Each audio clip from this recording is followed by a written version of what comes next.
Hello and welcome to another episode. This time I'll be playing the Turian Sentinel. The Turians actually get the highest weapon damage bonus, I believe, from their passive bonuses, which leads me to believe that this one should be played as a weapon class, so this time I'll be featuring the M55 Argus. Densified ammunition, since I'm going to be relying on my gun for the bulk of my damage. For my powers, fitness, I took the usual health-oriented stuff.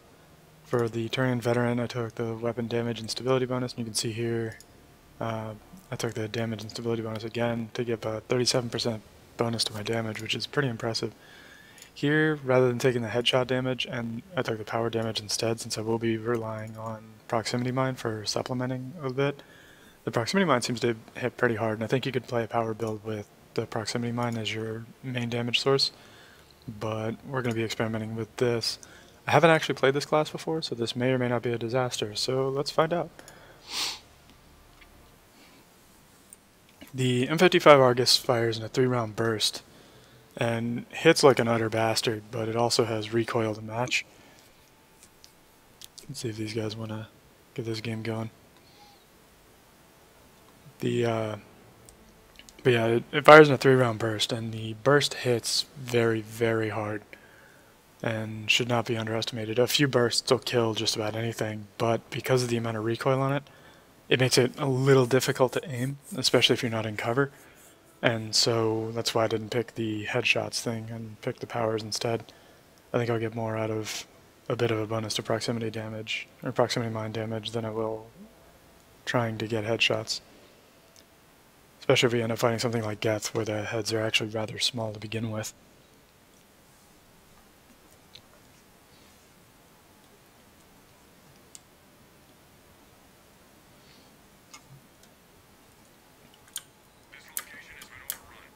Okay. And another thing to keep in mind, the humans, when spec'd for maximum health, end up having, I think it's 825 health and shields. The Turian has 950 health and 1400 shields. They are extremely durable. Alright, so there's a proximity mine there. Like I said, I've never played this class before. I've never actually even used proximity mines before, so I have no idea how they work exactly.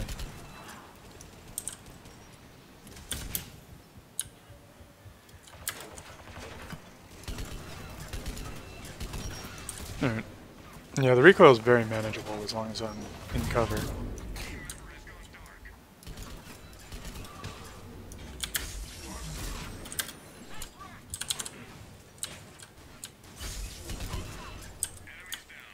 Yeah, all of the stability bonuses I've got are actually massive. One of the modifier I've got on the gun itself is also a stability bonus, and that seems to be paying dividends for this. I could easily have gone with the headshots thing, I believe.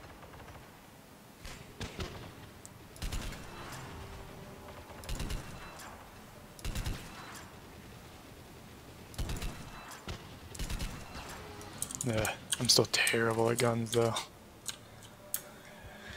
I need to figure out where we've got ammo around here.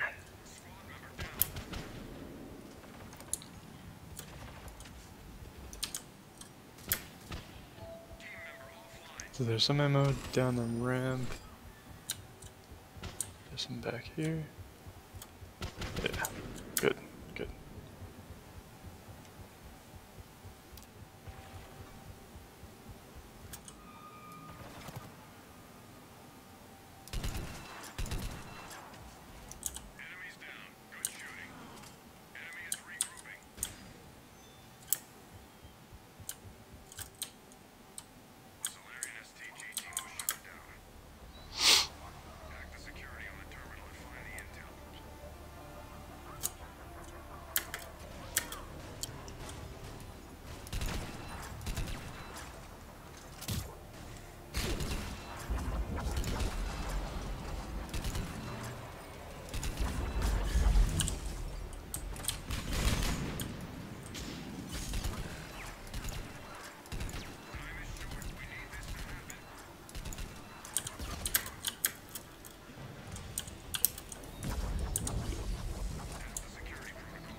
Now, uh, not sure if I've explained this yet or if anyone who's watching is unaware.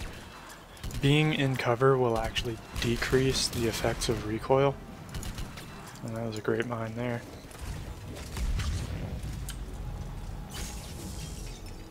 Throw a new one out.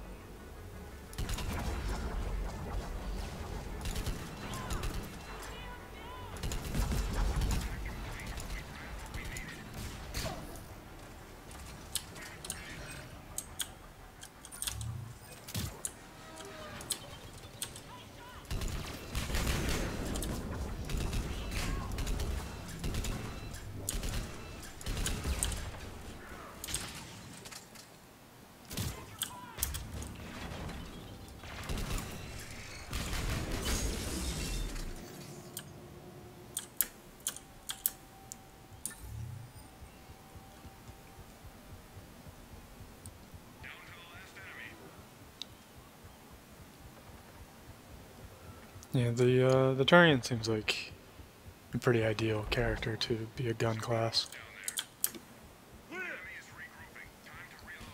Rather durable without having to put too much investment into it, and a lot of stability and weapon damage, which is pretty much exactly what you need.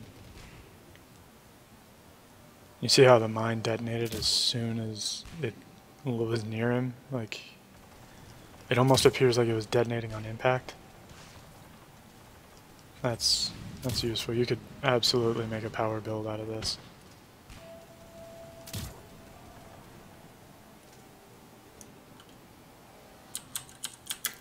And I've got friends over there.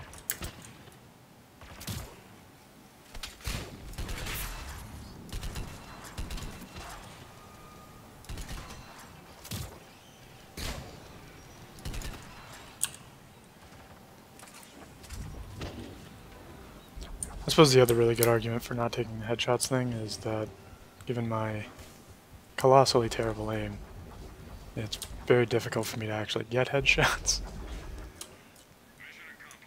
I'm sure someone who's actually good at aiming and plays a lot of shooters would have no problem tagging heads all the time. In which case for them I would recommend instead to take the headshots bonus. This gun deals a ton of damage when you actually hit with it.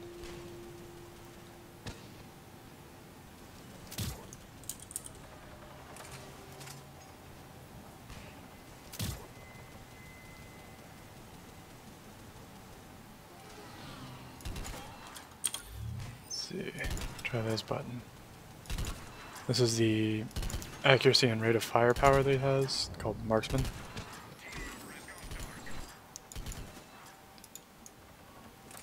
And you can hear it has a bit of an effect on the amount of time it takes to cycle a burst too, which is pretty nice, but this weapon's rather accurate, especially from cover. So I'm not really getting the full benefit out of that power. If you had something that was fully automatic, I think it'd be a bit better.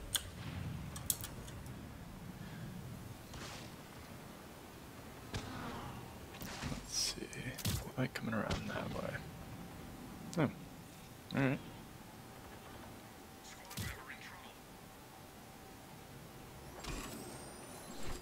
And I'm not sure if you're going to be able to see it after the encoding, but you can actually see a little blinking light where the proximity mine is. You can only have one proximity mine out at any time, I think. But I can see where it is right now. Let me place it slightly different. Maybe I'll be able to see it in the video. We've got two people over there. I don't know who get over there.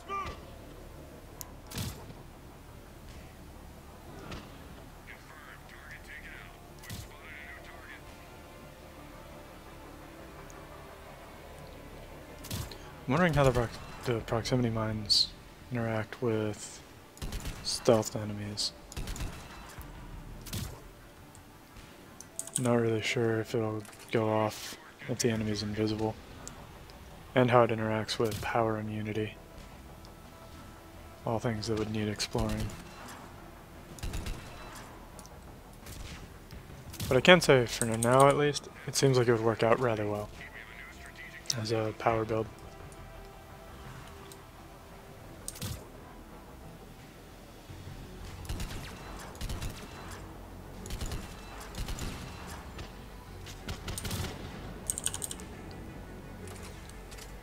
You can see it also, the blast seems to stagger enemies pretty effectively. And as we saw with the concussion shot build, being able to stagger enemies is extremely useful. Shit. Suddenly I'm flanked. Not great. Damn it. And that's what happens when you don't pay attention.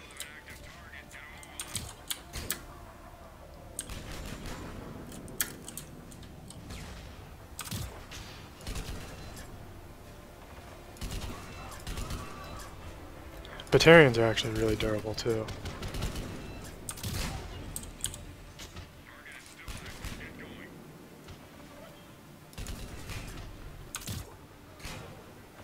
Yep, and the proximity mines will detonate on invisible things too.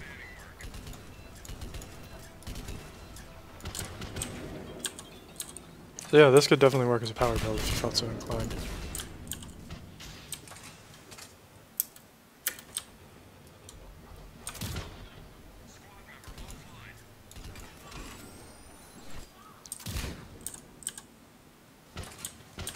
And it appears that it doesn't just despawn the old mine when you fire a new one, it looks like it actually detonates it. So you could use that for controlled detonations as well, I suppose.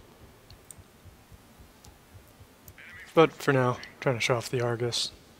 Been doing a pretty poor job of it. I like the sound the Argus makes too. There's this mechanical whine after its burst,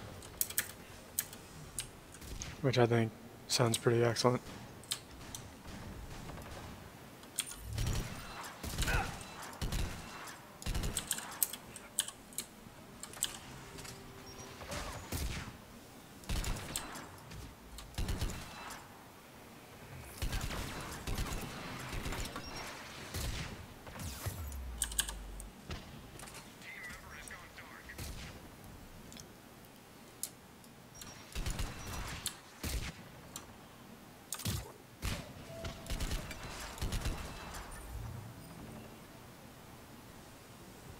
Isn't there another one down there?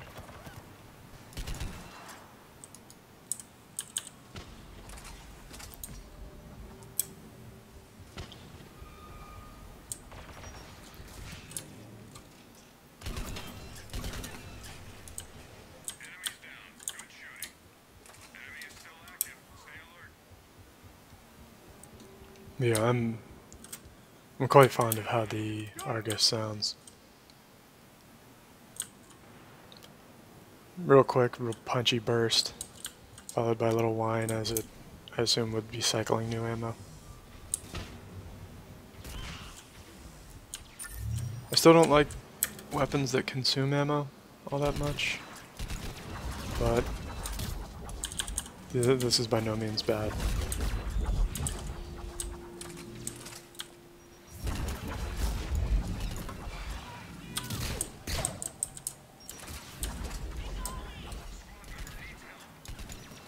I cannot get in there to revive him. He is in a bad place.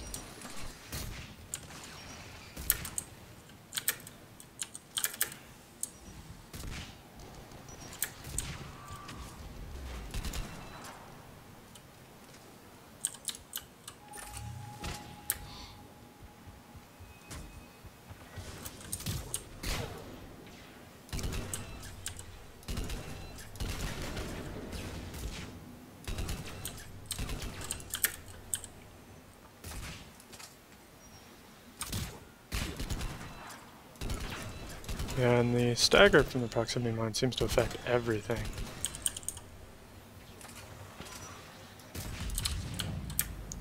I think I'll have to... I'm sure there's another class with proximity mines.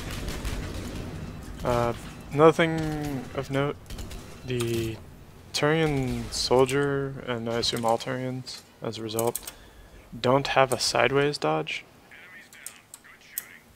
That's kind of gotten me a couple of times. Actually, you don't have any dodges. You have sprint, and you have stand there and fight.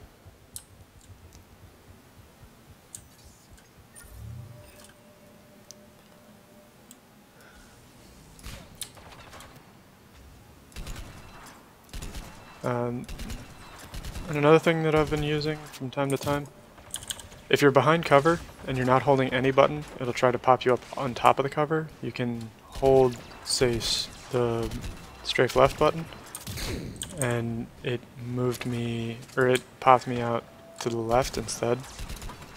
And you can use that on just about any cover.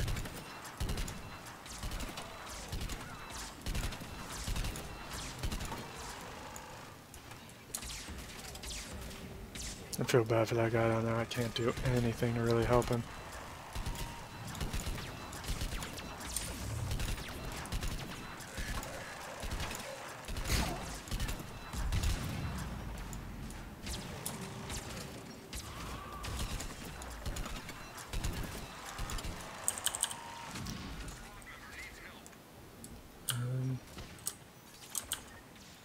Okay, that guy made a job. Oh yeah, that's right. I'm right by this thing. This thing spits out ammo. So this here is a supply pylon. It's placed by the N7 Demolisher Engineer. They will randomly throw out grenades and ammo.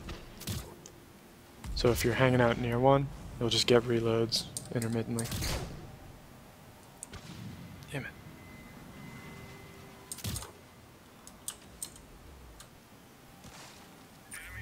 Okay, so maybe you can have more than one out, because I've got two ticking right now. I have no idea. I can honestly say I'm not sure how proximity mine works. This is the first I've used it.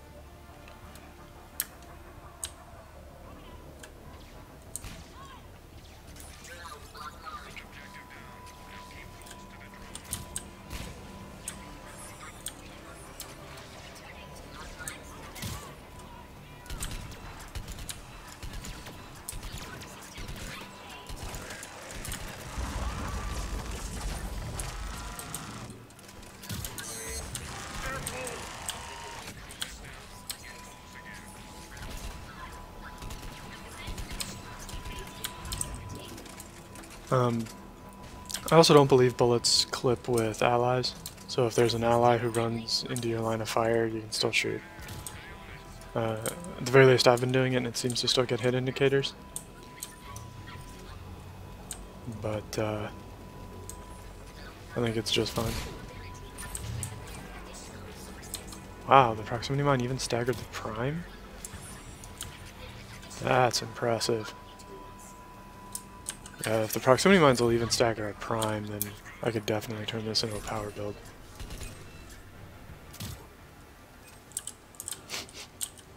It does seem to collide oddly, though.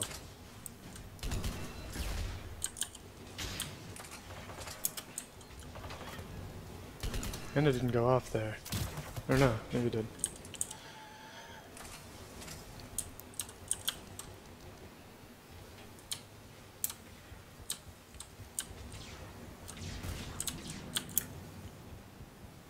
And lockdown over here.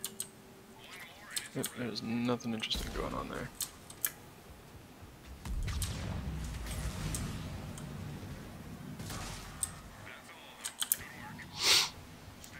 And the extraction point is going to be down there. So I want to be here to cover it. You don't necessarily want to defend at the extraction point. You want to have the option of doing defense in depth, where you fight on the withdrawal. And yeah, extraction point isn't even where I thought it would be. You don't want, generally speaking, you want to have the option of doing defense in depth, where you have room to retreat back in case things get ugly, because things will get ugly pretty consistently. But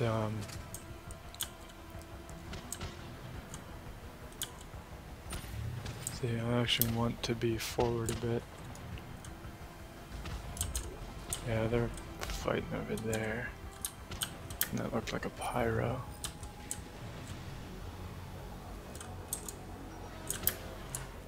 But you want the option of defense in depth, and you want to be able to do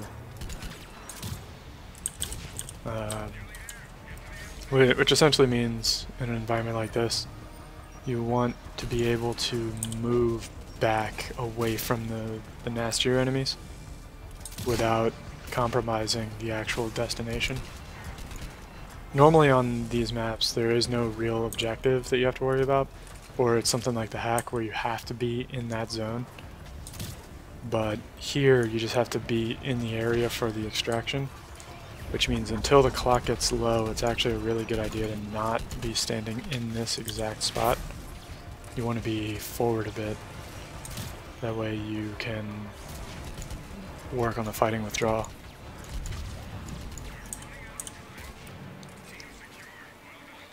But full extraction, so that's kind of the Argus, kind of a proximity mines. But I hope you enjoyed and have a good one.